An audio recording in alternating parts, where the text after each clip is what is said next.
ज्ञान अवस्था, इसका आचरण, इसका पहली बात तो आचरण निश्चित नहीं, पर संस्कार। तो ये संस्कार अनुसंध होता है। शरीर वंश के आधार पर शरीर का जो डेवलपमेंट होता है वो शरीर से आता है, लेकिन जीवन का जो आचरण है वो संस्कार का है।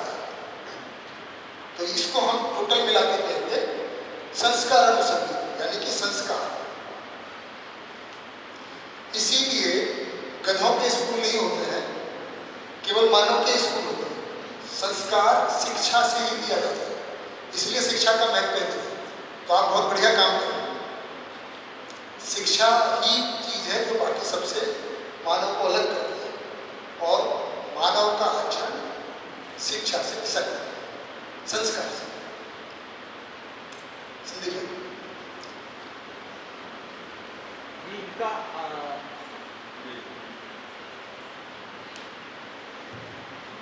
हम ये चारों को डिवाइड कर रहे हैं। बेसिस है कि आचरण, अनुसंधिता, कंफर्मिटी, किस बेसिस पे आचरण, ऐसा बताना होगा।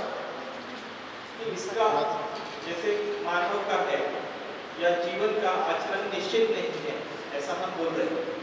हाँ, इन तीनों का निश्चित है। इन तीनों का निश्चित है। हाँ, जीवन का निश्चित नहीं है। ज्ञान अवस्था के बारे में, ज्ञान अवस्था यानी मानव जीवन। सर ज्ञान में वंश प्लस संस्कार असर। हाँ हाँ, बताइए, क्वेश्चन पूरा करें। हाँ, कोई निश्चित नहीं है। तो ये क्या प्रकृति में ये निश्चित ही है, बट वो डेवलप नहीं हुआ है? हाँ, देखिए, मैं परिचय समय में जो पहले दिन इस्टेब्लिश करता हूँ कि मानव में कल्पनाशीलता और क्रम स्वतंत्रता है। क्या है? कल्पनाशीलता और क्रम स्वतंत्रता, power of imagination and freedom to act. उसकी वजह से ये हो, तो प्रकृति में ऐसा डिजाइन है। नहीं, जब मानव विकसित या हम बोलेंगे कि परिपूर्ण हो जाएगा या अनुभव हो जाएगा, तो उसका आचरण भी निश्चित सेम होगा। तो हम अभी पूरे विकसित नहीं हुए, इसलिए हमारा आचरण नहीं है। बिल्कुल ठीक है, बिल्कुल ठीक है, क्योंकि हम पूरी तरह विकसित नहीं हुए हैं। तो बाकी तीनों अवस्थाएं अपनी अपनी पूर्णता में पा गई। हमारा पूर्ण होना अभी बाकी। बढ़िया सर, अंग्रेजी में लर्निंग या एजुकेशन, नहीं एजुकेशन तो वाइडर है, केवल स्कूल नहीं। जैसे भैया ने कल बोला ना, भाई इंजीनियर तो कैसे भी बन सकते हैं, पर डिग्री तो वहीं जाके मिलेगी।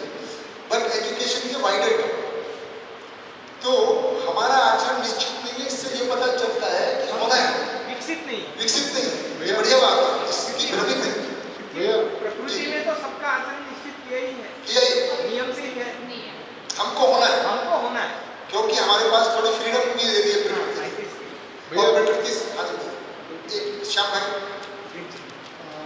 ज्ञान अवस्था में अपन जीव अवस्था, जो जीवन प्लस शरीर ऐसा संयुक्त अभिव्यक्ति है।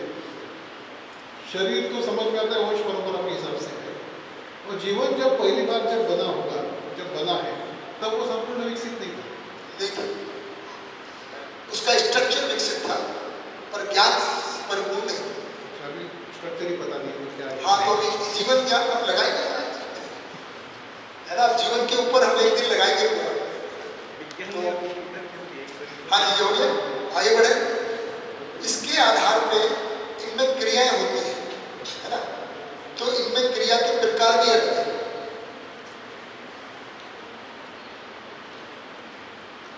क्या?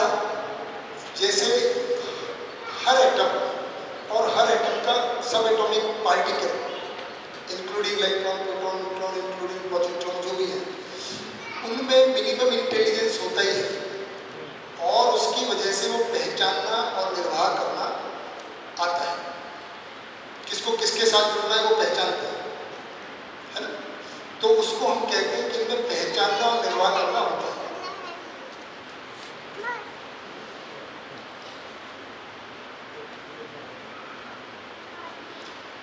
छोटा लिख रहा हूं, अगर आप मेरा साथ ध्यान देंगे, पहचानना और निर्वाह करना, यानी कि रिकॉग्नाइजिंग और दुआ सलाम करना, कि आपने किसी को पहचाना तो आप नमस्ते करते हैं।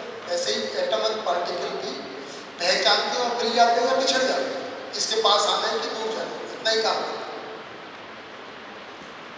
इतना ही काम ये क्रिया प्राण अवस्था में भी होती है ना। पेड़ पौधा भी पहचानता है, कितना बढ़िया है। आप एक ही जगह टमाटर का बीज डालिए, करेले का बीज डालिए, है ना, गन्ने का पेड़ लगा दीजिए, किसको जमीन से क्या लेना है, कुछ तो डिजाइन है ना जो अपने अपने हिसाब से ले लेते हैं। करेला कड़वा हो जाता है ना, टमाटर कुछ और हो जाता है, गन्ना मीठा हो जाता है। तो वो पहचानते हैं। ये भी पहचानते हैं कि अगर आप अपने बालकनी में गमले में वृक्ष लगाएंगे तो किधर उसकी ग्रोथ होगी,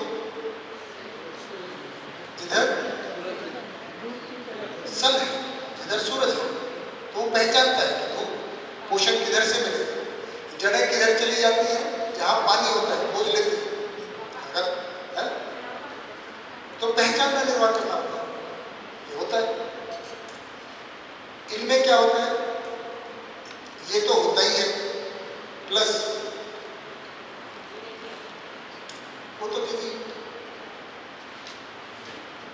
और क्या क्रिया हो जाती है, मैं समय कम लगाऊंगा। तो मानना,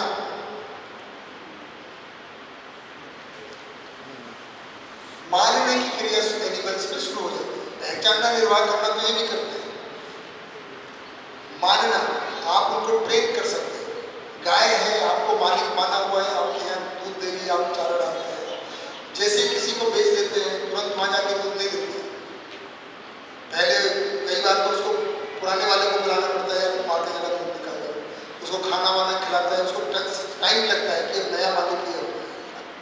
तो मानने की क्रिया, कुत्ता है मानने की क्रिया, बिल्ली है मानने की क्रिया, है ना, उसी को हम कह रहे थे। तो जैसे पेड़ पौधों में क्यों हो जाता है, क्योंकि यहाँ जीवन आ जाता है, हमने लिखा। तो मानने की क्रिया बेसिकली जीवन की है। बाकी जड़ प्रकृति में, परमाणु में, यहाँ तक जब तक जीवन नहीं है, पहचानना निर्वाह करना।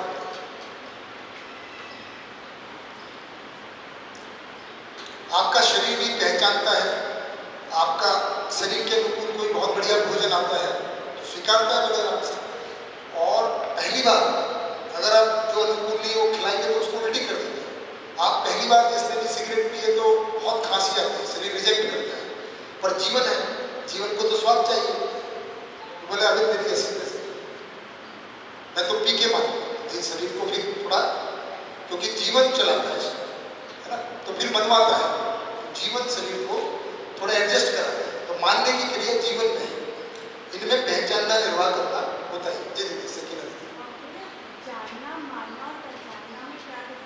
मैं बता रहा हूँ, मानने पे आ गए। मानने का मतलब सिर्फ, हाँ वो कह रहे हैं, इनका सवाल है जानना, मानना, पहचानना, निर्वाह करना में क्या फर्क है। तो पहचानना निर्वाह करना तो यहाँ भी हो रहा है, केवल किसी को जो भी अंश है ना, वो उसमें व्यवस्था को पहचानने का गुण है। और अब है, और हमने केवल उसको आस्था है मान लिया। जैसे मान लो मैं मानता हूँ कि ईश्वर होता है, सातवें आस्था, तो उसका कोई तर्क नहीं है, कुछ नहीं, तो मान लिया। इसको मानना, तो गाय का मानना, मानव का मानना, इन्हीं तीनों भागों में अस्तित्व के बारे में हमने कुछ माना ही हुआ है, सब माने रहते हैं। ईश्वर, मानव, ये सब चीजों के बारे में, या हमको क्या करना है, क्या सुख है, हम सुख को माने रहते हैं। किस में सुख है, अपना अपना सुख जब तक नहीं समझते, वो तो जब दुखी होते रहते हैं तो पता चलता है कि ये मान्यताएं टूटती रहती है। तो मानने की क्रिया तो यहाँ से शुरू हो ही जाती है। मानव भी मानता है, पर जब तक भ्रमित है तब तक मानता है। अब इसमें दो लाइन कर सकते हैं, है ना, चलिए कर ही देते हैं। तो या तो अब ज्ञान अवस्था के दो भाग हो सकते हैं, भ्रमित और समझदार। जागृत, समझदार, ज्ञान। भ्रम में, है ना, मान्यताएं हैं और केवल मानना ही, इतना ही रहता है। यहाँ पे मान्यता है, मानता ही है। समझदार पदार्थ हुआ तो जानना, संस्कार हुआ तो जानना। जो मैंने कल चार्ट बताया था वो ऐसा ही है, कनेक्टेड है।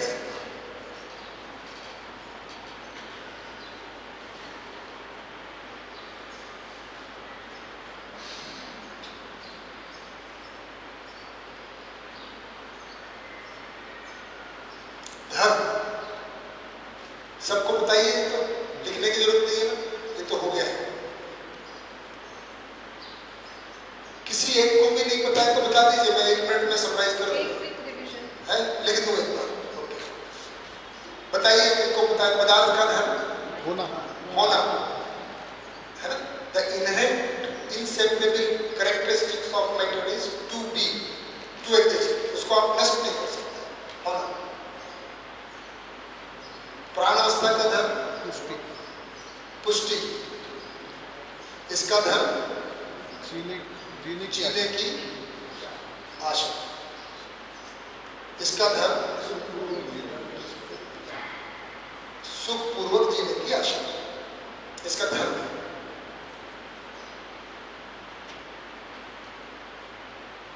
स्वभाव, हम क्या माने रहते हैं, क्रोध मानव का स्वभाव है, ऐसा मानते हैं। तो इसका मतलब ठीक करने की जरूरत नहीं, उसको कंट्रोल करना, ऐसा मैनेज करना। गुस्सा होना, टू एयर इज ह्यूमन, गलती करना मानव का स्वभाव है, हमारी मान्यता है, ऐसा नहीं। स्वभाव क्या है देखिए,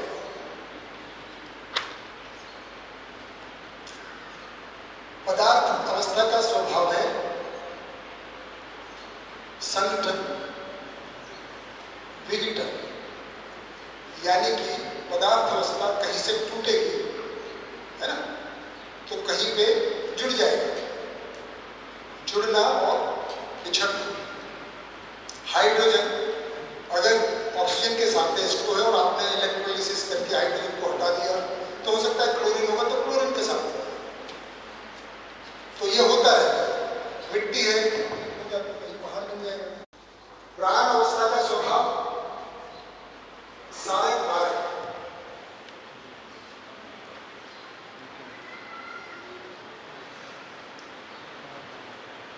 सारक मारक का मतलब है प्राण अवस्था या तो प्राणों को ही पुष्टि देगी या शोषित कर लेगी प्राण। सारक मतलब जैसे ये भी तो शरीर प्राण अवस्था है ना। अगर आपने गेहूं खाया, चावल खाया तो पुष्टि हो गई, सारक हो गया वो, और आपने धतूरा खा लिया, अफीम खा लिया तो प्राणों को शोषित कर सकते हैं। तो ये उसका स्वभाव है, पूरी प्रकृति का प्राण अवस्था का, प्रकृति में प्राण अवस्था का स्वभाव सारक है। जीवों का क्या स्वभाव है, पशु पक्षियों का, जानवरों का, है जी, क्रूर अक्रूर,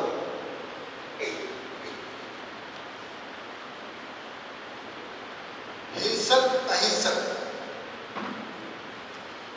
या तो हिंसक होंगे है ना, या अहिंसक, ऐसा ही है। मानव का स्वभाव शाली देवी थोड़ी देर के लिए शांति है, नए लोग थोड़ा गैस करेंगे, जिन्होंने दिन किया उनके अलावा नए लोग। प्रकाश भाई, मानव का क्या स्वभाव,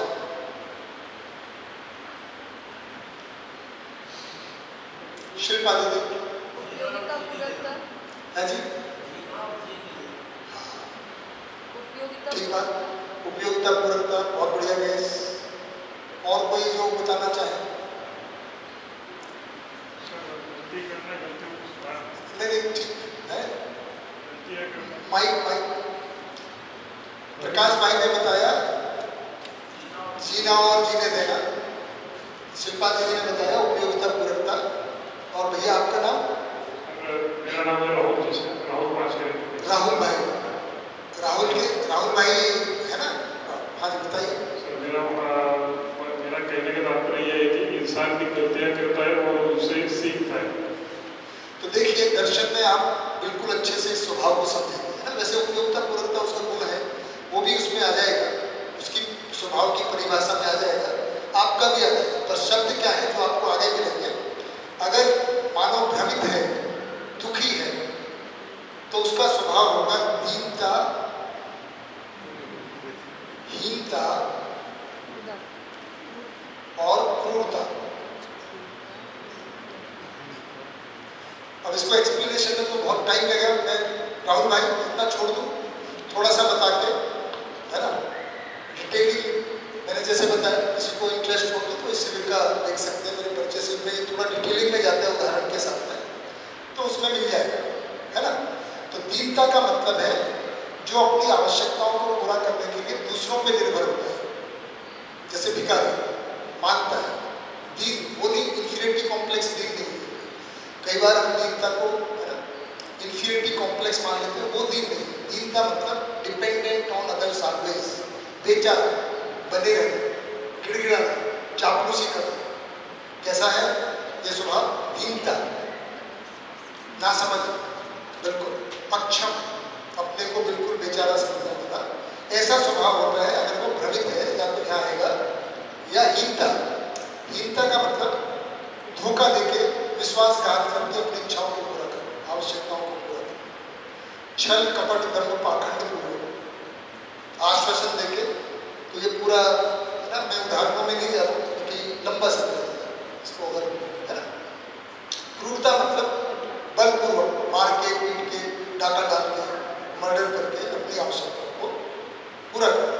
रेपिस्ट कहाँ आएंगे? रेपिस्ट जो रेप कर लेते हैं, नहीं, लव यू करके जो करते हैं वो हीनता में आ गए, और जो जबरदस्ती फोर्स पूर्वक वो क्रूरता में, इस तरह से, है ना।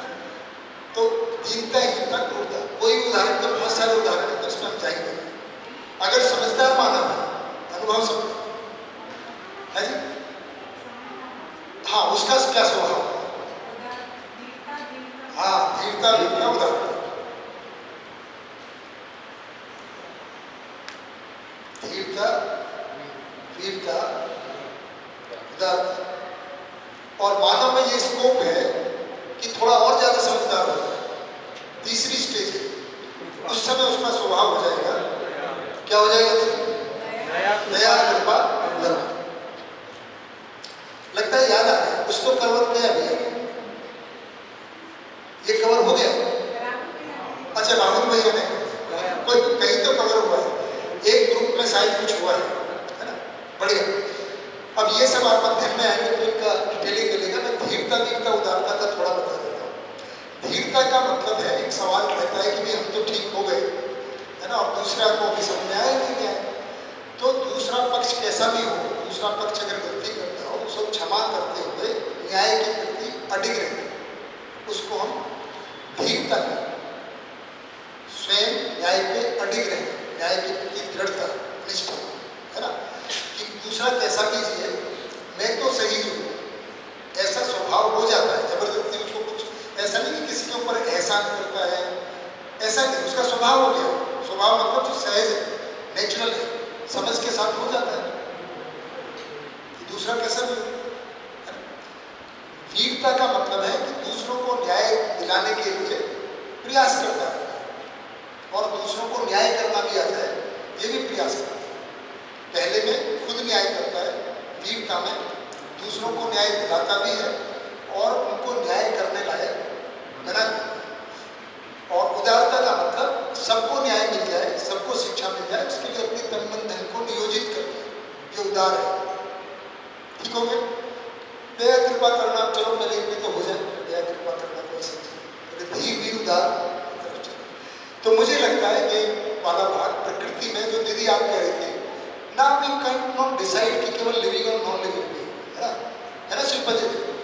अभी हम अच्छे से समझ पाए कि पदार्थ अवस्था मतलब ये है ना, मेटेरियल ऑर्डर ये है, बायो ऑर्डर ये है, एनिमल ऑर्डर ऐसा है, और ह्यूमन ऑर्डर या नॉन ह्यूमन शामिल। ये जो स्वभाव है जी, माइक ले लेंगे तो अच्छा है।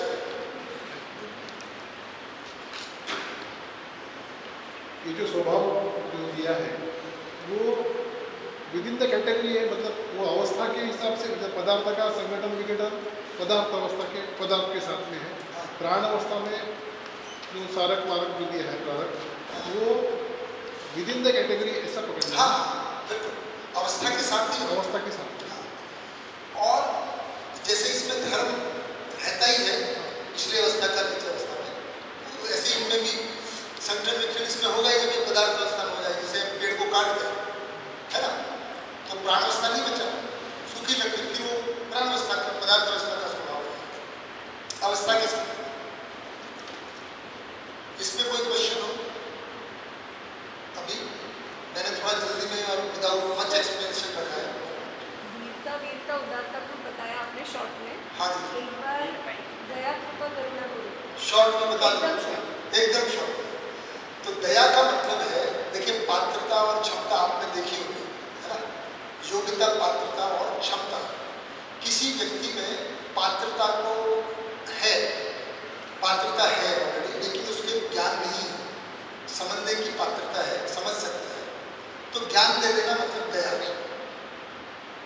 और किसी के पास समझने की क्षमता नहीं है, पात्रता ही नहीं है, तो उसमें पात्रता को विकसित करना यानी जिज्ञासा विकसित करना, ये थोड़ा कठिन काम होता है ना, कि भाई आदमी को खाना देना एक बात है, उसको खाना बनाना सिखा देना दूसरी बात। इस तरह से अगर उदाहरण है तो एक में है कि आप वो पात्र तो है पर उसके पास अभी वस्तु नहीं है, समझ नहीं, तो समझ उपलब्ध करा दिया, ये दया हो गया। अभी वो समझने की सामग्री बहुत है, बहुत साधन है, लेकिन जिज्ञासा ही नहीं है, सोया पड़ा है बिल्कुल, तो उसमें वो जिज्ञासा को पैदा करना वो करुणा हो, और नहीं कृपा हो, कृपा हो, और दोनों कर देना वो करुणा। वो करुणा। नहीं, इसमें भी दया में भी पदार्थ वस्तु उसको उपलब्ध करा देना। क्या करा देना? दया में वस्तु उपलब्ध करा देना है क्या? हाँ वही, मतलब और पात्रता करुणा में पात्रता को डेवलप करना, हाँ, और करुणा में दोनों को दोनों। ऐसे। तो ये थोड़ा सा ज्यादा समझदार लोगों का काम है। और कोई आप भाई आपने भी हाथ उठाया था। सारे कारक जो पुष्टि देता है, जो प्राणावस्था को पुष्ट कर दे, जो प्राणावस्था, जैसे पालक है, आप खाएंगे तो पुष्टि होगी प्राणावस्था शरीर की, है ना। लेकिन अब जंगल में जाए हर वनस्पति नहीं खा सकते ना, कोई वनस्पति ऐसी हो कि आप खा कर मर ही जाए, जहरीली हो सकती, तो वो मारक होंगे ना, मार दिया मारक। तो शरीर के लिए जो पुष्टि कारक है वो सारक, और जो पुष्टि कारक नहीं है वो मारक। पर कुछ चीजों को मारने की जरूरत पड़ती है, जैसे आपके अंदर बैक्टीरिया हो जाए, नहीं तो आपका शरीर खत्म हो जाएगा। अब मान लीजिए पेड़ गिर गया तो उसको मिट्टी भी बनना है, तो शरीर में हर चीज की उपयोगिता है,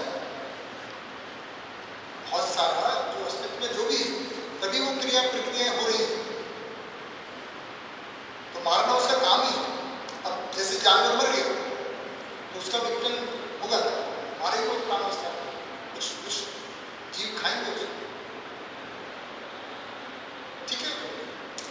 और कौन? राहुल भाई माइक लेकर, या पहले अकबर भाई का कर लें, उनके पास माइक ऑलरेडी है, जब तक माइक आपके पास पहुंचे, दूसरा माइक तब तक राहुल भाई के पास। छोटा सा ये जो ब्राह्मिक मानव में दीनता हीनता पूर्णता जो है, ये आइडिया और है नहीं, तीनों भी हो सकते हैं। जब आप आगे आज करेंगे, कल परसों करेंगे, हालांकि राजेश भाई कह सकते हैं परसों आएंगे, तो अभी बताओ, तो मानव 5 कोटि के होते हैं, ह्यूमन बीइंग की कितनी कैटेगरी होती है?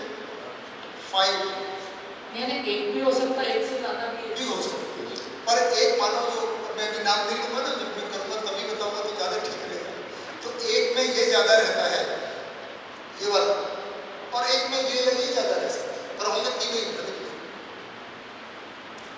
ठीक है राहुल भाई, ये स्वभाव को जैसे सारक मारक लोगों ने जो डिस्कशन किया था उसमें ऐसा निकल के आया था कि भाई सारक मारक मानव क्या था, तो जीवों में देखते हैं तो वो एक दूसरे के लिए पूरक होती है ना, शेर है या बकरी है ना, इस तरीके से देखा जाए तो इसको कैसे देखते हैं?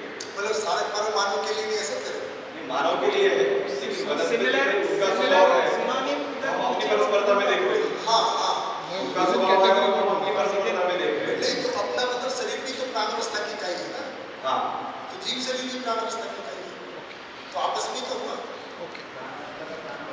तो लिखा ही है प्राणावस्था शरीर। शरीर प्राणावस्था है।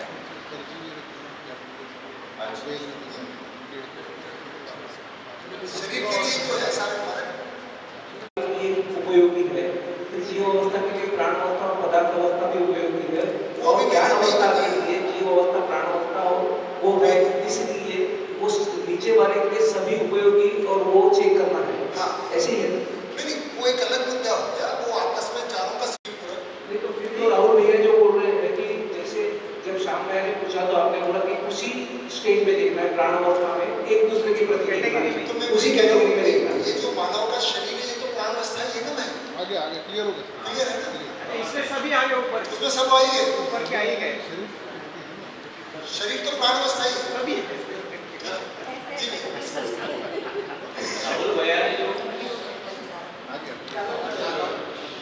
राहुल भैया ने जो क्वेश्चन किया है कि मानव के लिए सारक मारक ठीक है, प्राण अवस्था के लिए जो बोल रहे थे तो अस्तित्व में चारों अवस्था उपयोगी है, ये संतुलन के लिए सारक मारक गुण इसमें है। हाँ ठीक, संतुलन क्या होता है फिर एक बड़ा बात है, और जब हम स्वभाव को देख रहे हैं तो ऐसा है, संगठन विघटन ये सारी क्रियाएं हो रही है तो सब संतुलन से उपयोगी पूरकता के अर्थ में निकलेंगे सब, है ना। हाँ जी, तो आप वापिस आ जाए इसमें, ये प्रकृति का जितना समझना था तो ये सारा ये हो रहा है।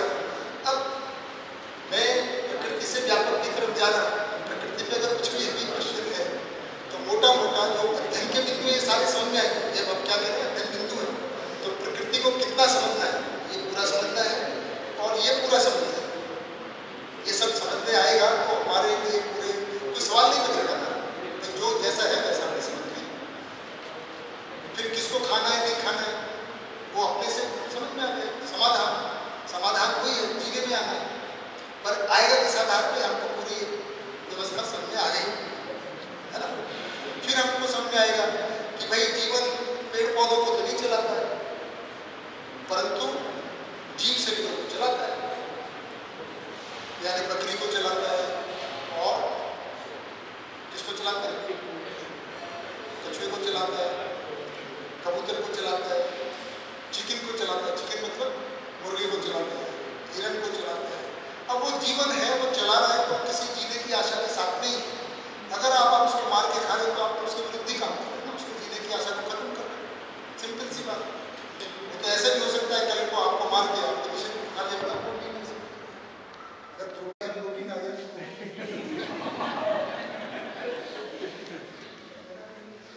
तो क्या खाना है क्या नहीं खाना है वो अपने से समझ में आएगा, है ना। क्योंकि और फिर दूसरा ये कि मानव का शरीर की बनावट के साथ आता है वो काम, और फिर सब कुछ समझ में आ जाएगा। तो ये प्रकृति की व्यवस्था है, संस्कृत का मतलब ये प्रकृति और व्यापक, और प्रकृति में ये सब है, चारों अवस्थाएं है ना, चारों अवस्था है ना। अब व्यापक है ना, व्यापक जिसकी अनुभूति होती है जो फाइनली प्रकृति का और इसका, तो पहली बात इसमें कोई सीमा दिखती है क्या? नहीं। तो इसको इस आधार पर इसको असीम को है ना, ये तो लाभ है। अगर हम इसको चाहे तो तोड़ सकते हैं, मुझसे नहीं टूटे, हो सकता है कोई पैमान तोड़ दे, अच्छा हाथ से नहीं टूटे तो, लेकिन क्या ऐसा संभव है जो ये व्यापक नाम की वास्तविकता है इसको दो कर दें, छोड़ो यार। कई बार हम कहते हैं कि आजकल वैज्ञानिक कह रहे हैं कि भाई कई सारे यूनिवर्स हैं, मल्टी यूनिवर्स। अब मान लो एक यूनिवर्स इतना बड़ा है और एक यूनिवर्स इतना बड़ा है, अब दोनों के बीच में क्या है? व्यापक को दो नहीं कर सकते ना, इसके दो संभव ही नहीं, ये है। हर इकाई को खंड खंड किया जा सकता है, छोटा बड़ा किया जा सकता है, तोड़ा जा सकता है, इसको नहीं किया जा सकता। इसी आधार पर इसको अखंड कह रहे हैं।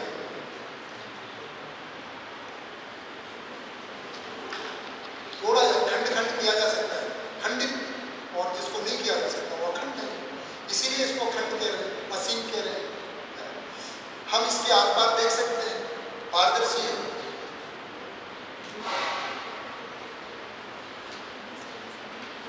जहां इकाई नहीं है वहां पे व्यापक है, और जहां इकाई है वहां पे व्यापक है कि नहीं है, इसी वजह से इसको पारगामी कह रहे हैं।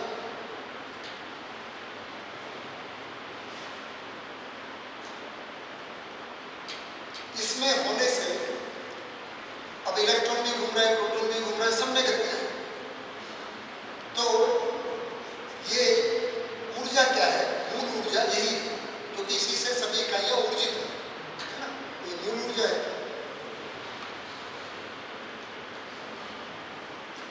व्यापक, असीम है, अखंड है, पारदर्शी है, पारगामी है, हर इकाई को ऊर्जा प्राप्त थी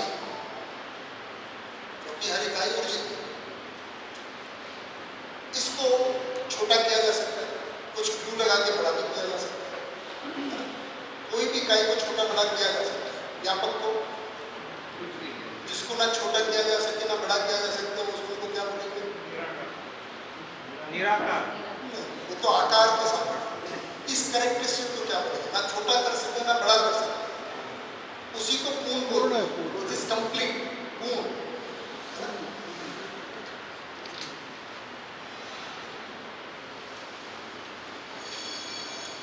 तो और भी बहुत सारे लक्षण हैं जो परिचय से में हुए भी होंगे।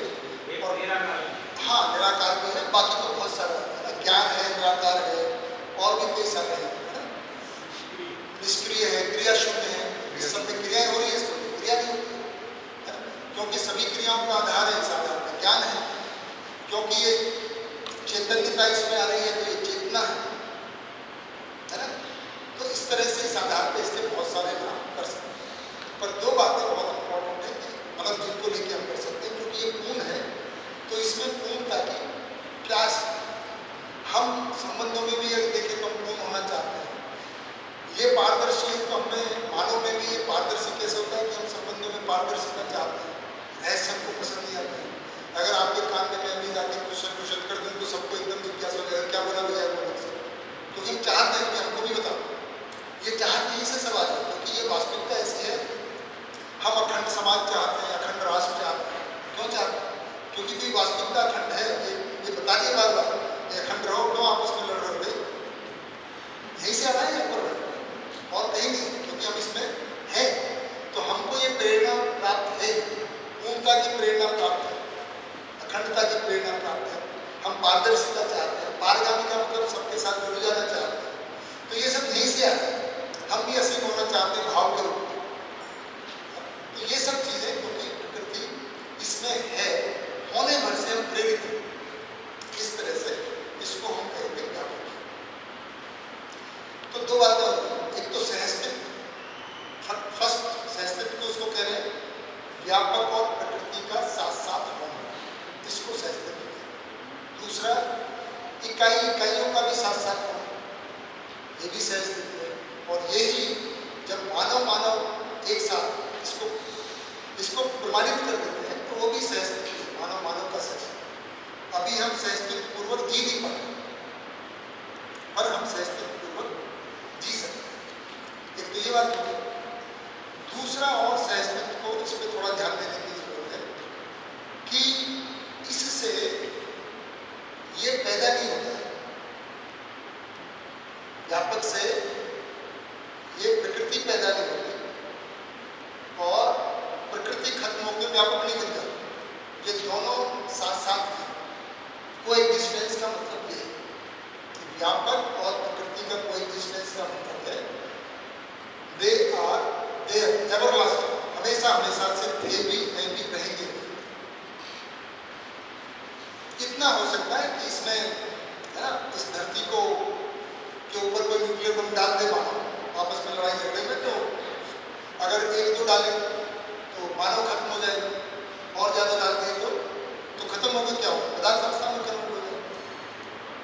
प्राण अवस्था खत्म हुई तो पदार्थ अवस्था रहेगी, और ज्यादा डाले तो सबएटॉमिक लेवल पे चले जाएंगे। परंतु एटम तो बने ही रहेंगे। कोई भी परमाणु बम में ऐसी ताकत नहीं, क्योंकि बना ही परमाणु से कि परमाणु को नष्ट कर दे, और उसका धर्म ही होना, तो ये नष्ट नहीं हो सकता है।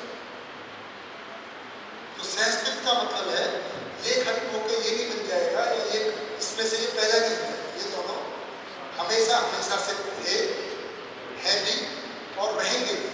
केवल इसमें रूप परिवर्तन होता रहता है। और क्या क्या होता है उसका हम आगे बात करेंगे। इसमें होता क्या क्या है, इतना मुझे लगता है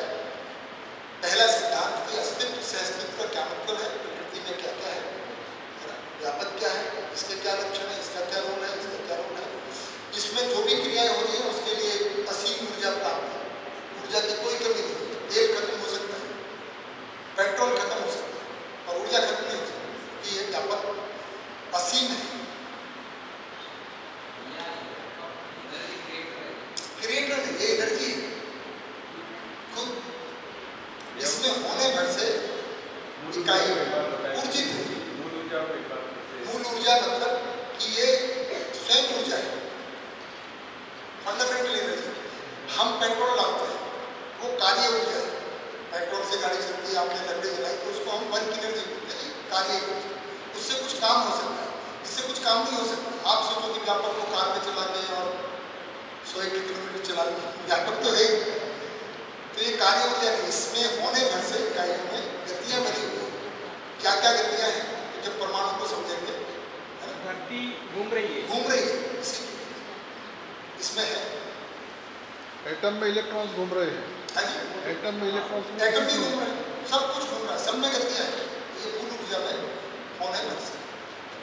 ठीक है राहुल जी, कुछ और माइक रिगार्ड हुआ सुविधा वो तो मैं करूँगा कि ये सिद्धांत से आपको परिचय शिविर में भी दिक्कत गई थी, वो पुराना होने से जीत होना है। नहीं, मैं अभी वो बात कर रहा हूँ। अभी तो पहला पॉइंट लिखा है ना, तो संस्कृत से जुड़े हुए 10-12 पॉइंट तो सब आए, एक एक करके आएंगे, ताकि पहले एक कंसेप्ट हो और सारे कंसेप्ट जुड़े हुए हैं। तो ऐसा नहीं है कि भाई वो सेपरेट है, पर पहले एक पे फोकस कर लें। कि अभी मैं फोकस नहीं करना चाहता हूँ कि भाई ये इससे ये नहीं हो जाता और इससे ये नहीं होता, ये भी रहता है, ये भी रहता है हमेशा। केवल इसमें कुछ परिवर्तन होता है, वो क्या होता है उसको देखिए। हाँ जी, क्या नाम है आपका? हाँ जी, फुर्सत से आए। क्या नाम? मैंने सोचा सभी फुर्सत से आए। अच्छा, कोई जगह का नाम है?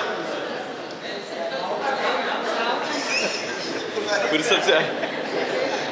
हाँ, ये बताइए नाम क्या है? मुनेश्वर। आपने फुर्सत से सुना? हाँ, फुर्सत से। ये वैसे नहीं ना, कल नहीं थे। अच्छा, क्या नाम है आपका? यशवंत। यशवंत भाई, बताइए। तो जड़ परमाणु और चैतन्य परमाणु निकल गया तो जड़ परमाणु रह जाता है। अपने एटम्स रह जाते हैं ना, चैतन्य गया तो हाँ जीवन निकल गया। हाँ तो वैसा उस संक्रमण अवस्था का कुछ सिचुएशन होगा। हाँ, होता है। संक्रमण का होता है सिचुएशन। हाँ, वो जड़ परमाणु में अपना जीवन कैसा प्रविष्ट होता है, उस टाइम की सिचुएशन। हाँ, और वो जो बांड है, तो जड़ परमाणु को बांड रहता है, जैसे H2O, हाइड्रोजन। हाँ, तो इसका भी कुछ बांड होता है। तो उसको मैं भी बताऊँ आएगा थोड़ी देर। अब सब आएंगे, अब सारा खोल दिया, अब तो अस्तित्व दर्शन ज्ञान होना ही। अस्तित्व में जो भी है जल्दी सूखी हो जाएगा।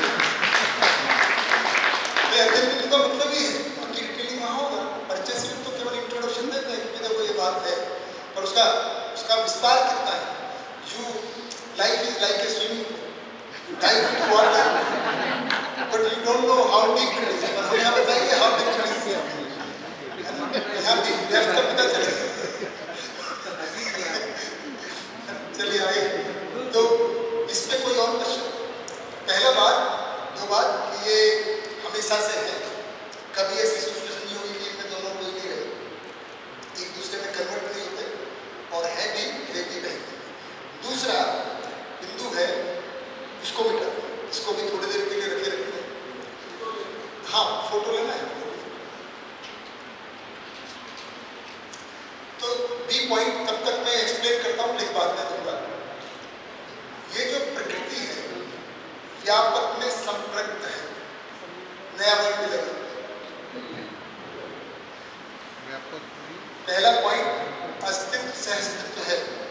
दूसरा प्रकृति व्यापक में संप्रक्त है। लिखता हूँ। अच्छा, फोटो ले लिया।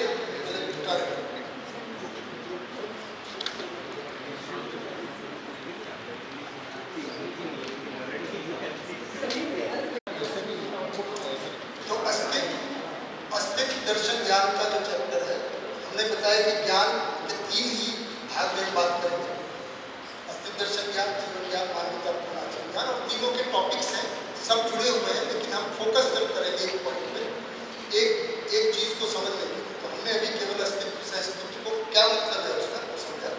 अब कह रहे हैं कि दूसरा पॉइंट है बी, प्रकृति और व्यापक साथ साथ तो है सहस्तित्व है, पर है किस तरह से प्रकृति व्यापक में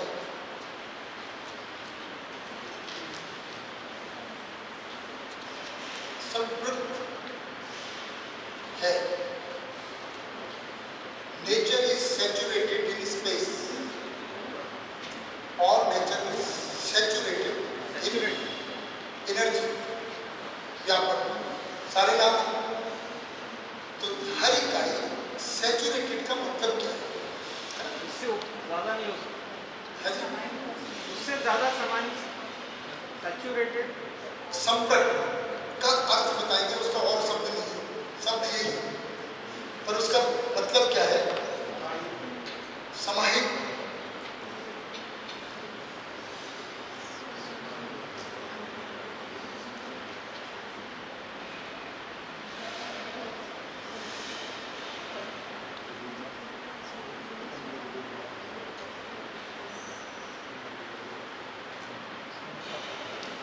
कोई भी इकाई है, डूबी है, भीगी है, घिरी है, भीगी है, डूबी है, घिरी है.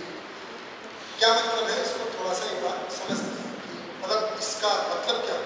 संपर्क. तो देखिए, हम एक सिंपल उदाहरण लेते हैं, है ना, जिससे समझ पाए. एक बकेट लेते हैं जिसमें पानी भरा हुआ है और हमने लोहे की बॉल ली, है ना, और उस बॉल के चारों ओर हमने एक पॉलीथीन बांध दी और उसको पानी में डाल दिया. ठीक है. अब लोहे की बॉल पानी के अंदर डूबी है कि नहीं?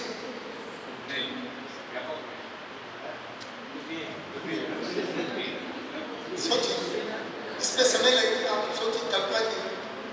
डूबी है. डूबी है, क्या डाउट है? पर भीगी है क्या? घिरी है क्या? पॉलिथीन घिरी तो पॉलीथीन से, पॉलीथीन पानी से घिरा. इसको थोड़ा सोचिए.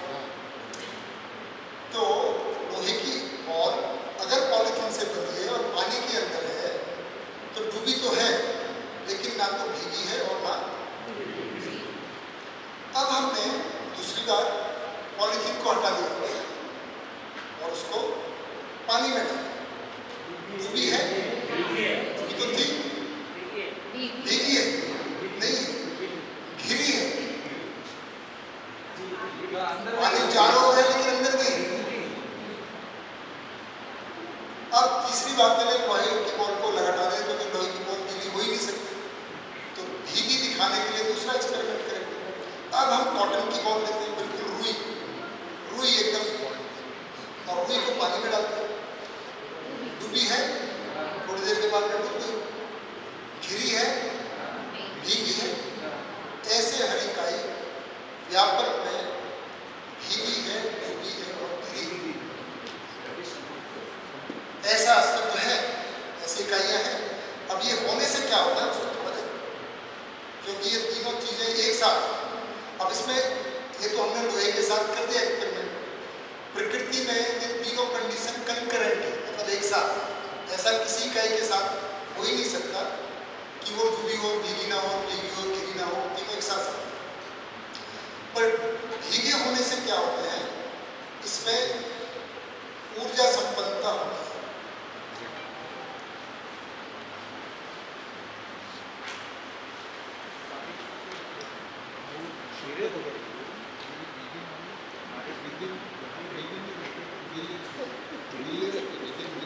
भीगे होने से ऊर्जा संपन्न, चुंबकीय बल संपन्न है.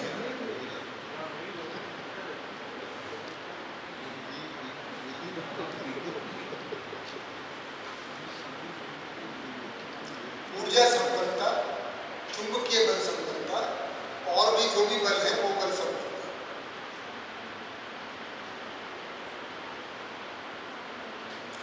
संपन्नता की स्पेलिंग बताना बिना देखे, ठीक है क्या? संपन्नता, संपन्नता, डबल ना.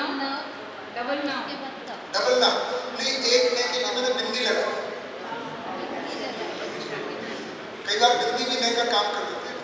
संपन्नता पूरा ना आए पूरा ना आए नहीं लगती सुषमा जी थोड़ा ठीक से लिखो ना, मुझे समझ में नहीं आ रहा है कि मैं भूल गया कैसे लिखा तो बहुत बार पर आज याद नहीं।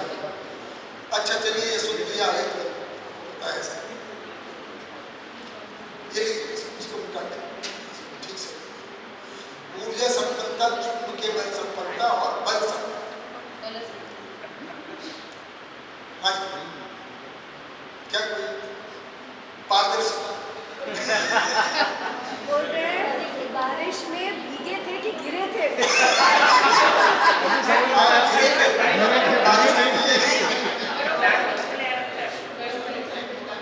संपन्नता ठीक लिख दिया ना, संपा दो ना थोड़ा चलो मैं लिख देता हूँ।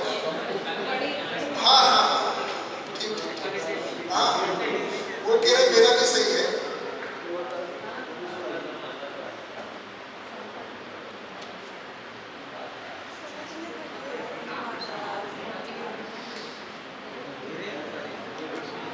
बल सकता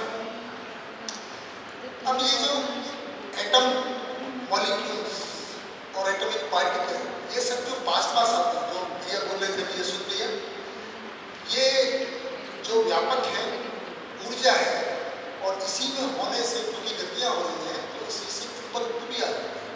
तो आपस में जो आने की जो प्रवृत्ति है अंश से एक दूसरे को पहचान के जो जुड़ने का प्रयास करते हैं वो इसी वजह से आता है। इसमें पूरी तरह से भीगे तो ये कैरेक्टरिस्टिक्स आ जाती है। तो दो अंश एक निश्चित अच्छी दूरी में घूम भी रहे और पास आते रहे, उसी को हम इसकी वजह से ऊर्जा संपन्नता, चुंबकीय बल संपन्नता और बल संपन्नता कहते हैं। तो जितने भी बल प्रकट होते हैं प्रकृति में, gravitational force, nuclear, weak nuclear, strong nuclear, ये सब इसकी वजह से। घिरे होने से क्या हमको एहसास हुआ है? घिरा सब कोई चीज घिरी सराउंडिंग घिरा होने का मतलब है कि कोई डिसिप्लिन है ना। तो इसमें होने से जितनी भी क्रियाएं होती हैं तो बल संपन्नता होगी, वो नियम में होती है। नियम, नियंत्रण और संतुलन। पूरी प्रकृति में जितनी भी क्रियाएं हैं वो नियमित हैं, नियंत्रित हैं, संतुलित हैं। तो वो घिरे होने की कैरेक्टरिस्टिक्स की वजह से होती है। और ऊर्जा संपन्न है, बल संपन्न है। अब डूबा बचा तो डूबे रहने से क्रियाशीलता,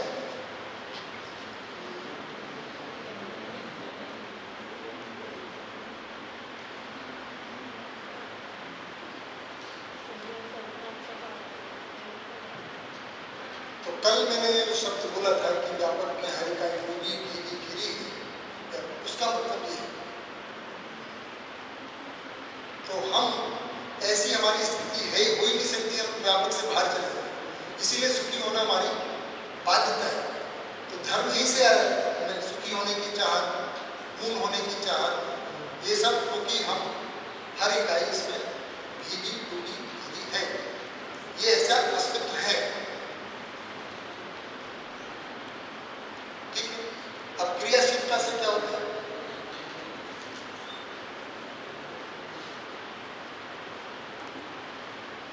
भैया फिर हर अवस्था प्रोग्रेसिव स्टेट में रहेगी इसके हिसाब से। श्याम भैया फोन बोले ना भाई, हर अवस्था प्रोग्रेसिव स्टेट में रहेगी इसके मतलब विकसित होने की स्थिति।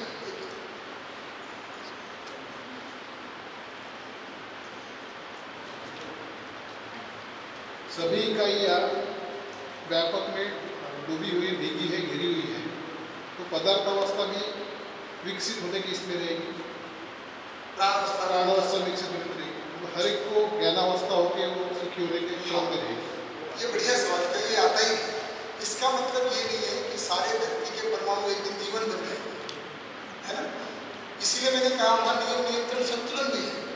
तो जो पूर्णता प्रमाणित होगी प्रकृति में, क्योंकि व्यापक पूर्ण है, तो मजेदार यही है, इनको प्रॉब्लम मिल जाए, चलो आपको पूर्ण होना, पर सारे जीवन बन जाएंगे और जीवन मिलके ही हो जाएगी, ऐसा नहीं है। सारे परमाणु सारे मिलके पूर्ण होंगे, एक धरती पूर्ण होगी जहाँ पे चारों अवस्थाओं में संतुलन हो, पदार्थ, प्राण, जीव और पूर्णता हो, उसकी निरंतरता हो, ऐसा हो।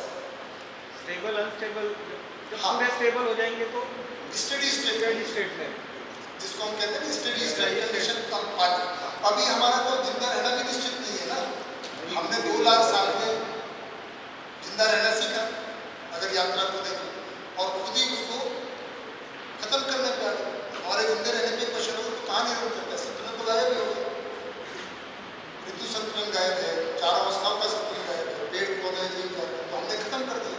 तो ज्ञान अवस्था समझदार हो जाएगी तो 4 अवस्थाओं में संतुलन हो पाएगा। अभी तो वनों को भी नष्ट कर रहे हैं, जानवरों को भी मार रहे हैं। अभी तो इशू चल रहा है कि बाघ बचाओ, कि लायन बचाओ, कि खुद को बचाओ। ये आदमी को बचना खुद है ना। अभी कह रहे हैं लायन बचाओ या टाइगर बचाओ, और टाइगर क्यों बचाओ? क्योंकि टाइगर खत्म हो तो हम बहुत जल्दी खत्म हो जाए, क्योंकि हमारा होना उन पर निर्भर करता है। इंटरकनेक्टेडनेस। तो क्रियाशीलता में 3 भाग है। मैं जल्दी तो नहीं चल रहा हूँ, समय का दबाव तो नहीं लग रहा, आराम से यहाँ रुके एक मिनट। यहाँ तक पूरा हो गया? ठीक है। किसी को कल पूछूंगा, ऐसा मत कहना आपने जल्दी जल्दी बता दिया। शेयरिंग के समय ये नहीं चलेगा भाई मैं रुकने को तैयार हूँ। देखो, हाँ देखो दीदी ने बोला, सुरेखा दीदी बताओ। अब कल बताना पड़ेगा तुमने। बताइए क्या दीदी? नियंत्रण संतुलन ऐसे नहीं है। तो हर एक्टिविटी का कोई नियम है, लॉ है, उसको फॉलो करती है। नियंत्रण है, डिसिप्लिन है, रेगुलेशन है एंड बैलेंस बना प्रकृति के अंदर। इसमें होने से नियम, नियंत्रण और संतुलन।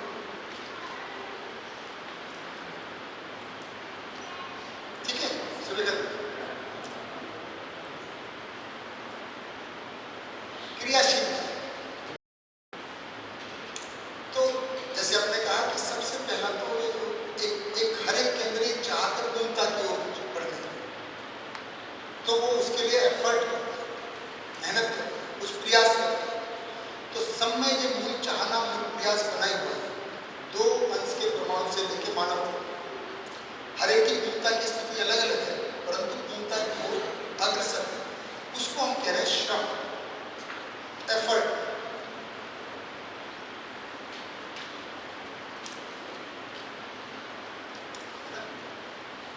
कि हर इकाई पूर्णता की ओर अग्रसर है, इसके लिए एफर्ट करता है। तो जो भी गतियां हो रही हैं एक 2 अंश के परमाणु में भी, वो भी एक विकास की ओर जा रही है। और जो भी स्थितियां बनी हुई हैं, जैसे 2 अंश के परमाणु है उसका एक आचरण है, 2 से 4 अगर बहुत सारे बन गए तो उनका एक आचरण है ना। तो जो भी यथा स्थितियां मतलब जो भी इस क्रम में स्थितियां बन गई, तो उसको हम कह रहे हैं, उनमें एक आचरण है, उसी को गति कहते हैं।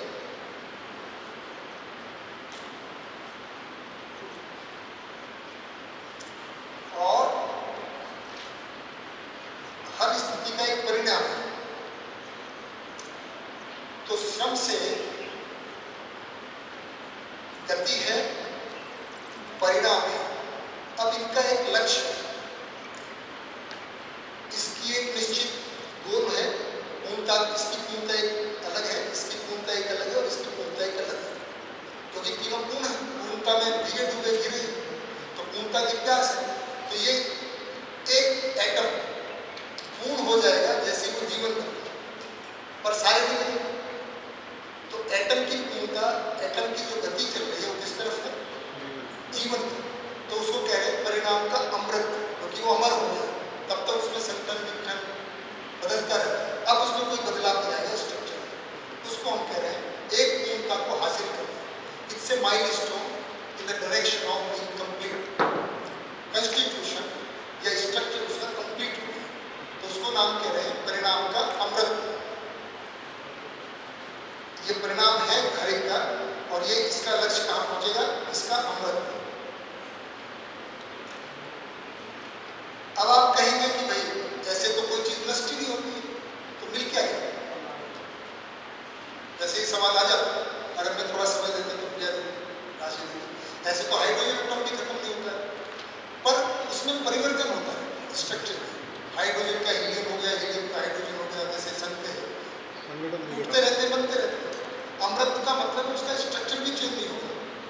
ना तो वो अंश आ सकता है ना जा सकता है, मैं उसकी डिटेलिंग करूंगा ही, तो उसका स्ट्रक्चर एक कंप्लीट स्ट्रक्चर बन गया, उसी को अमर कहते हैं, जब उसमें परिवर्तन संभव नहीं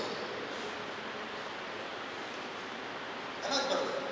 तो इसका जो गोल है इस क्रियाओं का, अगर जो यथास्थिति है स्ट्रक्चर बनी हुई है, उनका गोल है अमृत को प्राप्त करना, एटम का यहाँ पे। अब ये यहाँ पे ये जीवन आ रहा है, तो श्रम और आगे बढ़ रहा है, तो श्रम का विश्राम पहुंच जाए, रेस्ट की स्टेज में आ जाए। तो हम ये सब मेहनत कर रहे हैं, किसके लिए कर रहे हैं कि एक दिन आराम में पहुंचे। हम क्या पाना चाहते हैं? विश्राम। तो श्रम की जो पूर्णता है वो विश्राम में, एफर्टलेस एफर्ट होगा, फिर विश्राम में आगे। तो इसका मतलब ये नहीं काम करना बंद कर देंगे, ऐसा नहीं। It's like we are floating in the river bed, like right now we are living like we are swimming against the tide. अस्तित्व के लिए पता नहीं है, अस्तित्व का फ्लो पता नहीं है, अपनी मनमर्जी से इधर उधर हाथ में मार रहे हैं तो थके जा रहे हैं। And when you just flow with the river, just you float, river will just you float, river will get you Yes. तो वो स्थिति होगी विश्राम की, एज एन। तो इसका जो गोल है, और विश्राम होगा क्रिया पूर्णता। तो ये गठन पूर्णता बोल दिया, इसको मैं आगे बताऊंगा, तो वर्ड आगे थोड़ी देर के बाद इसको करेंगे। अभी ये कर लें कि विश्राम की स्थिति पहुंचेगी और ये गति आचरण की है ना। तो चलो मैं बता देता हूँ, अमृत हुआ ये पूर्णता का 3 माइलस्टोन है। ये गठन की पूर्णता होता है, गठन मतलब कंपोजिशन, स्ट्रक्चर, कंस्टिट्यूशन, और ये क्रिया की पूर्णता होता है। विश्राम मतलब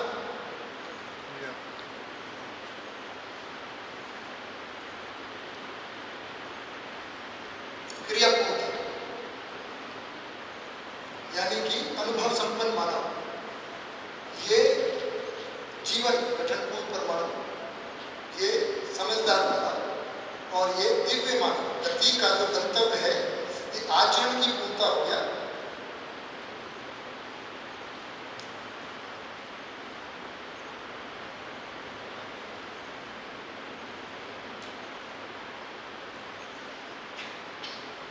आचरण पूर्णता, मैंने अभी शब्द लिखे तो मैं एक्सप्लेन करूंगा, इसलिए मैं सोच रहा था कि शब्दों को लिखूं कि नहीं लिखूं, लेकिन अभी अगला जो टॉपिक आएगा कंफ्यूजन हो रहा है। क्रियाशीलता को अपन 3 इसमें पार्ट्स में ये कर रहे हैं। क्रियाशीलता है ऊपर, उसको 3 इसमें कर रहे हैं, तो यहाँ पे उसको स्टॉप कर दे रहे हैं। हाँ, क्रियाशीलता खत्म नहीं हो रही है, क्रिया की पूर्णता हो रही है। और क्रिया की पूर्णता का मतलब यह है कि क्रिया खत्म नहीं हो रही, उसकी निरंतरता है। तीन भाग नहीं होंगे, फिर श्रम, गति और परिणाम हो जाएगा। ऐसा हो जाएगा, अगर इसको ऐसे भी लिखना, ऐसे भी लिख सकते हैं, हो जाएगा। उसको मैं करूँगा। बोर्ड को आपका चार्ट को पढ़ने का बढ़िया अभ्यास है, पर 3 स्थिति को देखें, माइलस्टोन को, ये ठीक बात है। अगर इसको ऐसे लिखेंगे तो पहले गठन पूर्ण होगा, फिर क्रिया पूर्ण, और फिर इसको, क्योंकि मैं अगली बार करूंगा तो अगला टॉपिक, पहले आप केवल संपर्कता समझें, आगे का भाग भी अगला उसका एक नया नाम है, क्योंकि ये कंफ्यूजन दूर करना है ना। हमने जो मान्यताएं मानी हुई है कि पूर्णता का क्या मतलब है, मोक्ष का क्या मतलब है, ये सब सुने हुए, पर अस्तित्व में क्या होता है उसको हम समझते नहीं, हम ऐसा लिखा कि उसके 3 प्रभाग ही समझ लेते हैं जी। हाँ, ऐसा लिखा तो हम उसके 3 भाग ही समझ लेते। ऐसा हो सकता है, ऐसा लग सकता है। जैसे वर्क डन है तो उसमें स्पीड इनटू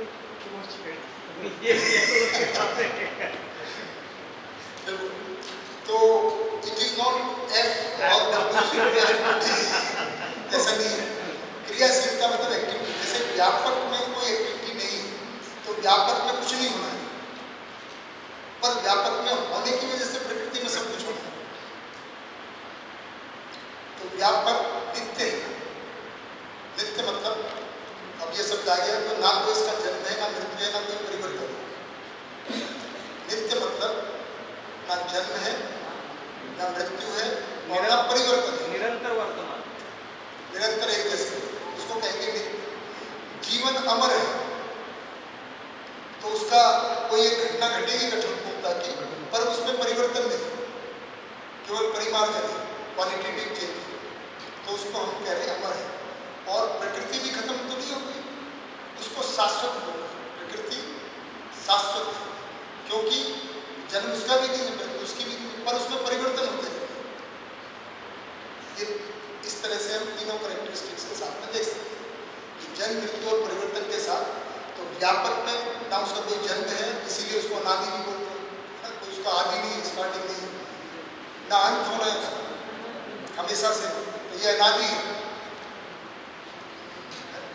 पर केवल व्यापक को इसलिए क्योंकि प्रकृति भी ऐसा नहीं किसी समय जन्मी थी, उससे ऐसा लग जाता है, तो इसलिए हमेशा सहज तो बोल रहे हैं कि दोनों साथ थे, श्याम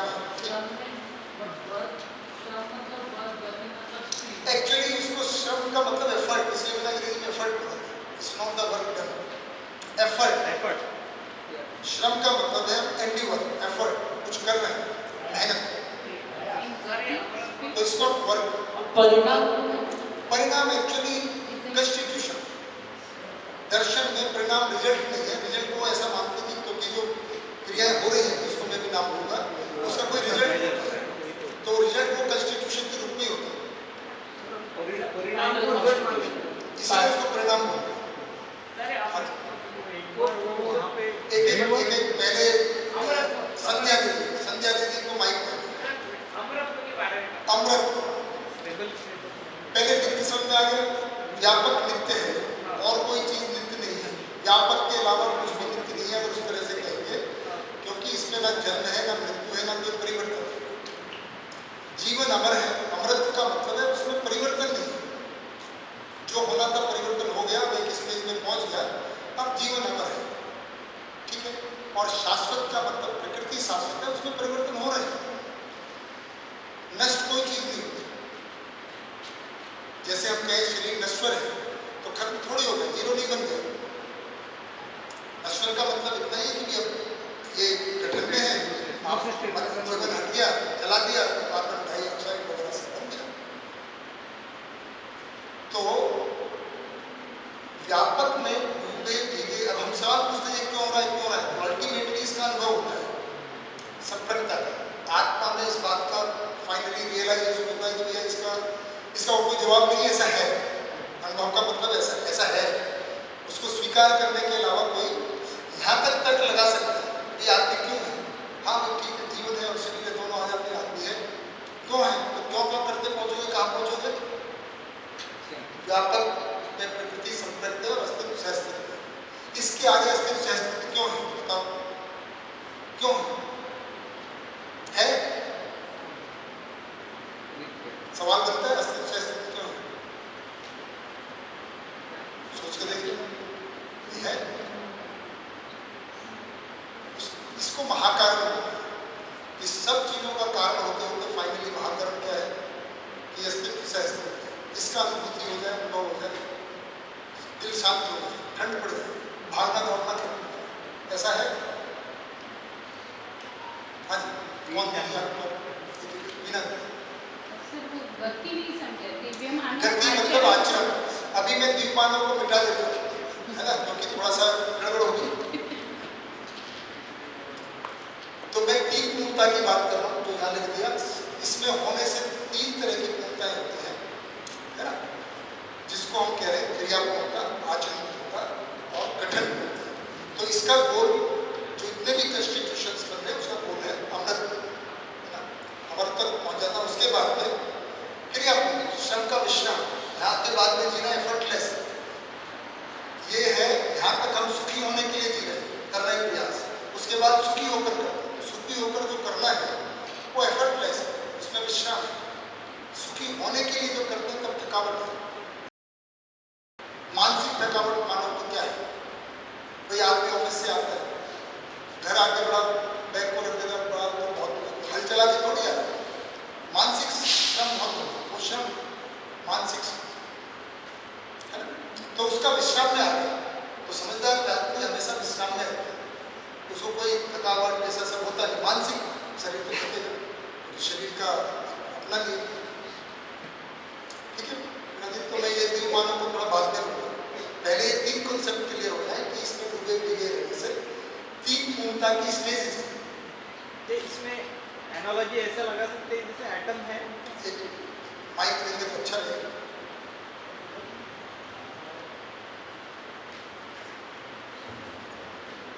एटम है और दो एटम है अनस्टेबल है, और वो अनस्टेबल होते हुए एक दूसरे की तरफ खींचे जाएंगे, या जो भी है प्रकृति के इसमें कोई भी शक्ति हो, चुंबकीय हो या हो, वो दोनों एक दूसरे से मिल जाएंगे और वो स्टेबल हो जाएंगे, एक मॉलिक्यूल बन जाएगा या स्टेबल हो जाएंगे। वो हो गया अमरत्व। और जो विश्राम है, अगर वो दोनों मिलते भी हैं एटम, तो उसमें के इलेक्ट्रॉन तो घूमते ही रहेंगे, इलेक्ट्रॉन तो घूमते रहते हैं। हाँ, तो वो क्रिया पूर्णता हो गई है, विश्राम के स्टेट में है, बट ऐसा नहीं है कि वो उसमें क्या घूमना रुक गया, इलेक्ट्रॉन घूमना रोकने का। बिल्कुल वो क्रिया बनी रहेगी। नहीं है, परंतु मैंने इसलिए कहा भाई विश्राम में आगे तो काम करना बंद कर दिया, ऐसा नहीं। ऐसा नहीं होता। बल्कि आप विश्राम की स्थिति में सब कुछ करते हैं, आनंद के साथ सब कुछ। Stable state of stable. तो होगा क्या परमाणु में, वो मैं अगला बात को बताऊंगा क्या क्या होता है, क्या क्या प्रॉब्लम है। अकबर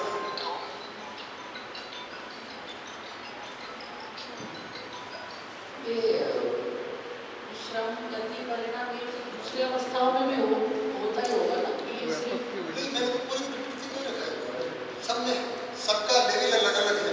लेकिन परिणाम अच्छा यथा स्थिति कॉन्स्टिट्यूशन तक जो बन गया उसको परिणाम कह रहे हैं दर्शन। ये काफी समय तक आपको परेशान करेगा, क्योंकि हिंदी में परिणाम रिजल्ट की तरह कहते हैं। यहाँ रिजल्ट ये कहते हैं कि जो भी क्रियाशीलता हो रही है कोई ना कोई परिणाम बना हुआ है। 2 अंश का परमाणु एक परिणाम है, उसमें क्रियाशीलता हुई तो क्या परिणाम होगा, हीलियम बन जाएगा। उसमें और क्रियाशीलता हुई तो आयरन बन जाएगा। ऐसे हुई हर अवस्था में ये चल रहा है। ये चल रहा है, पर उसकी क्वालिटी अलग अलग है। प्राण अवस्था में संगति परिणाम से भाई पहले हो सकता है थोड़ी घास काई भी हो, उसमें भी संगति परिणाम चल रहा है, वो कहाँ तक जाएगा उसको सब बताएगा आगे। तो मुझे लगता है कि अभी है ना काफी हो गया इस दर्शन, और अभी और होना है, तो थोड़ा आप इस पर विचार करें। और खाने का भी समय हो गया है, तो हम लंच के बाद या 2 बजे मिलेंगे। कितना टाइम कितना होगा? 1:20 हो रहा है। तो भैया इसको हाँ वाली भाषा में भी बढ़िया बताते हैं, अभी वो नहीं हो पाता है जो है। मतलब एक परमाणु घूमता है तो एक बीच में रहता है, बाजू में रहता है, 2-4 लोगों का आपने वो वीडियो को देखा है तो भाई जिसने आर्ट करके आया तो उसको समझ नहीं ना आया, है ना। तो वो वाली भाषा में भी भैया बढ़िया से बताते हैं, है ना। तो जैसे सेशन खत्म हो जाएगा, नेक्स्ट सेशन शुरू होगा, तो ये शब्द अभी एक प्लेस हुए, क्योंकि आधे घंटे में हो जाएगा। आधे 1:20 हो गया है, 2 बजे आ जाएगा।